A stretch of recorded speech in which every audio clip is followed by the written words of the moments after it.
Allora, restano 15 minuti. Comincio subito un interventino a gamba tesa. Io sono stufo di sentire parlare di innovazione all'interno dell'edilizia. Oggi non dobbiamo parlare di innovazione in senso lato, dobbiamo parlare di innovazione di processo. I prodotti li conosciamo già da 20 anni. Se vogliamo raggiungere efficienza energetica si chiamano isolanti termici, se vogliamo farli in modo derivato dal petrolio sono i polistireni, i polistiroli, i poliuretani, quello che è. Se vogliamo fare bioedilizia parleremo di sistemi di bioedilizia con canapa o altre cose, ma quello su cui dobbiamo ragionare oggi è l'innovazione di processo all'interno delle imprese. Che vuol dire all'interno delle imprese e di tutte le figure che coinvolgono il processo edilizio. Che vuol dire? Partire dal committente che comincia a fare le domande giuste, io voglio una casa efficiente, passando attraverso le imprese che cominciano a fare formazione ai loro quadri, agli impresari stessi che si impegnano nell'efficienza. Questa sera vedo rappresentate molte di queste parti, ahimè, e lo dico da ingegnere e quindi professionista, come al solito in queste occasioni latita la parte tecnica, la progettazione. Poi comunque la colpa è di qualcuno quando le cose non funzionano bene, ma è un problema di processo in cui tutti gli attori devono sapere che cosa vogliono ottenere. Che cosa vogliamo ottenere? Oggi vogliamo ottenere un distretto energetico efficiente, cioè la produzione di energia all'interno di un distretto viene consumata all'interno dello stesso distretto. Salto rapidamente questa qua, ne ha già parlato l'assessore Gurbanelli. Oggi il 30% dell'energia se la consumano le case e di questo 30% il 78, 70, 80, non importa, un ordine di grandezza che è più dei 2/3 se la consuma il sistema di riscaldamento invernale e in parte il sistema di condizionamento estivo per poi non raggiungere situazioni di comfort, e ve lo farò vedere con alcune termografie fatte durante una campagna di Legambiente. Questa è una boiata. Allora, la certificazione energetica oggi, da quando sui vari siti di Groupon viene commercializzata a 49 euro il certificato energetico, ahimè, il certificato energetico non ha raggiunto gli scopi che si era previsto, che era quello di formare, informare e valutare il patrimonio edilizio. Oggi ci sono professionisti che si svendono per 49 euro. Queste sono 2 ricerchine fatte con Google e quindi è inutile che parliamo di un pezzo di carta che ormai viene svenduto. Di che cosa dobbiamo parlare? Che oggi i nostri edifici consumano 200 kWh al metro quadrato, è un numero come se dicessi la mia macchina fa 5 km con un litro. Esistono edifici, e ahimè avevamo un bellissimo convegno la settimana scorsa di case passive dove tutta una serie di personaggi sono venuti d'Italia qui a Rovigo, ovviamente a Rovigo non ha partecipato nessuno, questi edifici che sono estremamente efficienti, in cui non esiste neanche più l'impianto di riscaldamento tradizionale, non c'è la caldaia, non c'è il collegamento al gas, tutto viene fatto attraverso un sistema elettrico di ventilazione. Pensate alla vostra autovettura, quando andate in 130 in autostrada non aprite il finestrino per ricambiare l'aria, ma abbiamo un sistema di ventilazione. È ovvio che se le guarnizioni della porta non tengono, in autostrada sentiamo un po' di rumore e questo ci dà fastidio. Beh, questi edifici oggi esistono, non è un'invenzione o un sogno. Questi sono articoli via via comparsi nelle varie stampe, solo 24 ore piuttosto che altri, che dicono che solo con le rinnovabili non ce la facciamo, ma credo che ormai sia capito. Un intervento di Clinton che mi ha lasciato un attimo interessato, diceva che ogni miliardo investito produceva circa 8.000 posti di lavoro, 7.000, 8.000, beh, ho rifatto un pochino i conti, in effetti non siamo molto distanti. Se noi pensiamo quanto costa un intervento di riqualificazione, viaggia attorno ai 20.000 euro, poi questa vuole essere una provocazione, chi ha dei numeri migliori li può sostituire, io poi non sono un economista, per cui se Edoardo dopo ha un modello di calcolo migliore ben venga. Per cui parliamo di circa 50.000 interventi, con un recupero di circa 150 kWh metro quadro anno, vuol dire 150.000 tonnellate di CO2 risparmiate, e quindi non sono proprio numeri trascurabili per ogni miliardo investito. Se andiamo a vedere sul lavoratore, i miei riferimenti sono che circa il 50% nel retrofitting energetico è legato a manodopera, e quindi creiamo circa 8.700-9.000 posti di lavoro, 8.000, 9.000, insomma un ordine di grandezza abbastanza importante, a fronte di quegli altri, nel caso di una centrale nucleare circa 900, prendo i numeri di Clinton, 800 nel caso del carbone e così via, quindi creiamo un indotto un po' più importante di quello che sono altre forme di spesa. Questo per dire che non abbiamo un sogno che vediamo realizzato fra 10 anni, questa casa esiste e funziona da 2 anni, il costo energetico di questa casa è meno 2.000 euro, cioè rende 2.000 euro al proprietario. Questa casa è estremamente efficiente, è un proprietario che è anche impresario che ha deciso di sottoporre la sua casa a valutazione. Prima che la casa vada in servizio sono stati fatti i test, sono stati trovati degli errori di posa, anche qua problemi di innovazione del processo in cui il processo di montaggio dei sistemi non era perfetto, sono stati risolti e la casa oggi funziona, che è una meraviglia. Come primo oggetto, e qui lo lancio visto che è presente anche un'industria e così via, i serramenti in questo caso sono serramenti non certificati secondo lo standard Passive House, per cui un professionista ha dovuto realizzare dei modelli di valutazione dei ponti termici, quindi andare a vedere nel dettaglio se questo serramento e l'attacco, nodo serramento interfaccia muro, risolveva tutti i problemi di condensa. Perché succede questo? Perché fra un po' vedremo che invece molti dei serramenti oggi posati senza curare molto la tenuta all'aria creano contenziosi e di conseguenza le persone si lamentano e andiamo in causa.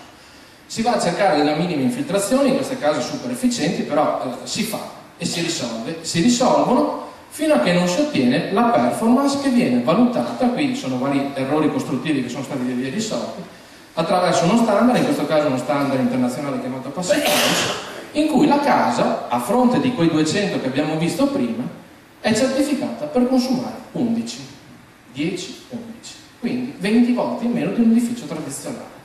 Non è necessario l'impianto di riscaldamento perché tutto viene fatto con un diciamo mezzo phon con cui mia figlia si asciuga i capelli. Un phon consuma circa 1 kW, questo consuma 500 watt al giorno, un caffè, per tenere la casa a 22 gradi d'inverno. Vediamo la parte positiva però, perché come Legambiente un po' di valutazione l'abbiamo fatta sul patrimonio esistente. Ne abbiamo valutato una cinquantina di edifici pubblici nelle varie province, quindi non è importante scendere nel dettaglio, poi se qualcuno è interessato gli do tutto il materiale. Abbiamo valutato un po' di scuole, di varia dimensione e pezzatura, di varia epoca costruttiva, di vario sistema costruttivo. Ci siamo accorti ad esempio che la metà delle scuole ha ancora il vetro singolo e molti di questi non sono di sicurezza, quindi è un bel intervento anche di riqualificazione della finestra, ma magari quando si cambia la finestra si risolvono anche tutti i punti termici attorno. Ho ancora 7 minuti. E l'epoca costruttiva l'ha già citato l'assessore, quindi non la ripeto, ed è questa. Quindi abbiamo varie epoche, comunque sarebbe ora di mettere un po' mano all'intervento. Mi è piaciuto l'intervento al convegno Case Passive del responsabile dell'ufficio provinciale per l'energia di Padova, dove ha detto: guardate, noi ci siamo accorti che a Padova ognuno degli abitanti della provincia consuma 40 euro di energia all'anno. Quindi non sono proprio numeri trascurabili. Immagino che se facessimo una valutazione della nostra provincia gli ordini di grandezza sarebbero in qualche modo rispettati. Tradotto sono 21 milioni solo di manutenzione delle scuole, su cui dovremmo cominciare a lavorare manutenzione e costi energetici. Tutto questo perché? Beh, per raggiungere un po' di comfort, perché le nostre scuole presentano delle persone, del personale scolastico che si trova male, accende la fatidica stufetta elettrica ai piedi, consuma 1 kW, ma dietro la finestra che denuncia 11 gradi di temperatura superficiale, quindi ambienti abbastanza poco confortevoli, peggio ancora dentro le aule dove ho bisogno di un impianto termico molto potente perché il serramento perde aria e quindi fino a questa altezza qua, 60 gradi, da qui in poi ne ho 12. I bambini non erano proprio tranquilli. La normativa ancora del 75 parla di 12 gradi, nelle scuole si rilevano abbastanza facilmente 7 gradi quando fuori c'è 0. Sistemi di montaggio sbagliato, ponti termici di serramenti, ma queste sono piccole cose che vediamo, come ad esempio un antibagno dove ci sono 7 gradi, un bagno dove ce ne sono 2, quindi c'è un po' di lavoro da fare per migliorare l'efficienza di questi edifici. Sono tutte opportunità per tutte le parti coinvolte, impresari, professionisti, fornitori di componenti, ce n'è per tutti, manutentori. Il fatto che io sto riscaldando, in questo caso qua di questa scuola di Verona, sta riscaldando il giardino perché preso dall'esterno le temperature superficiali in corrispondenza dei radiatori sono 20, 21, 22 gradi. Insomma, oddio, consumare energia per poi andare a riscaldare il giardino non lo trovo interessante, ma trovo ancora meno interessante spacciare degli edifici per quasi classe A quando poi bastano piccole analisi con una termocamera per evidenziare tutti quelli che sono i ponti termici costruttivi. Quindi è inutile che cerchiamo di mascherarlo, perché oggi ci sono degli strumenti che mi permettono di andare oltre. Quindi questa è un'innovazione di prodotto, perché quando una termocamera costava qualche 100 milioni di euro non era uno strumento accessibile, oggi le ultime sono vendute a 5.000 euro, quindi chiunque le può comprare, chiunque può far danni. Altro piccolo dettaglio, ma questo riguarda più i professionisti. Andare a vedere come sono stati posati i serramenti, in questo caso ci sono infiltrazioni di aria e di acqua, viste all'infrarosso, ma comunque la signora aveva già percepito che qualcosa non andava, aveva percepito che aveva perso 10.000 euro dal conto corrente, ma la situazione di comfort era peggio di quando aveva i serramenti vecchi. Certo, sono stati posati malissimo. Quando abbiamo fatto i controlli con il test del fumo, il termoanemometro ha dato dei risultati che erano abbastanza penosi. La signora se n'era accorta perché aveva la formazione di condensi. Ha detto, ma come, i vecchi serramenti non la formavano, quelli nuovi invece sì. Insomma, una scuola in cui si sono dimenticati di mettere una parte dell'isolante termoacustico di lana di vetro in sommità, vabbè, insomma, capita. Un'altra scuola in cui si sono dimenticati di tappare qualche buco nel controsoffitto e quindi entra aria fredda. Qualche altra scuola che viene usato l'ultimo solaio come deposito di materiale ormai scartato, le lampadine, ma ci si dimentica di mettere magari con poche decine di euro un po' di isolante termico e migliorare un po' l'efficienza. Questo sottotetto è ovviamente un sottotetto freddo.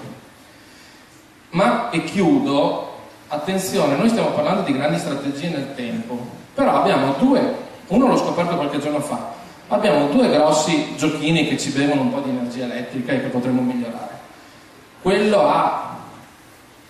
Quello di qua, la macchina per fare il caffè, costa alla collettività o a chi l'ha installato 250 euro all'anno. Quell'altro, il frigorifero, ne costa 500. Perché? Perché il frigorifero si accende e si spegne di continuo, ha un ciclo di circa 20 minuti acceso, 20 minuti spento e così via, 365 giorni all'anno, vacanze, sabati, domenica, è una scuola ovviamente, e quindi costa 500 euro, almeno spegniamolo nelle 16 ore in cui la scuola è chiusa. Se non sono 500 ne risparmiamo 300, che li investiamo come vogliamo. La stessa la macchinetta per il caffè, in realtà la macchinetta per il caffè mi sale dalle 8 meno 10 alle 8:10, dalle 10:30 durante la pausa e magari uscendo, quindi in realtà delle 24 ore mi sale mezz'ora, ma va bene. Facendo due conti, quelli della serva come io sono abituato, perché tanto più di così non riesco a fare, ci sono 1.800.000 macchinette, una ogni 35 abitanti, i consumi quando non servono equivalgono alla produzione di una centrale da 1,5 gigawatt. Insomma, proviamo a ragionare, qualcosa in meno. L'ultima che ho scoperto, l'ho scoperta l'altro giorno con un collega che ha reso passivo una banca. Il suo problema non era rendere passivo l'involucro, era togliere i consumi del bancomat. Il bancomat consuma 1,2 kW all'ora per scaldare la carta moneta, per evitare che la carta moneta si blocchi durante il processo. Allora, giochino che ho fatto ieri sera alle 2 di notte in Google, quanti bancomat ci sono a Rovigo? Solo a Rovigo centro storico ci sono almeno 30 postazioni bancomat, di cui qualcuna è con 2 bancomat. Diciamo pure che ognuno di questi bancomat beve all'anno o consuma all'anno, usiamo un termine serio, 2.000 euro. Allora forse alle 2 di notte non abbiamo bisogno che 30 bancomat siano tutti attivi nel centro di Rovigo o dovunque. Magari proviamo a progettare anche affinché ce ne siano 2 di attivi, 3 di attivi. Cominciamo a risparmiare questa energia qua, perché comunque chi li usa deve ritornare quei costi lì, e quindi sono tutti costi che la collettività alla fine paga.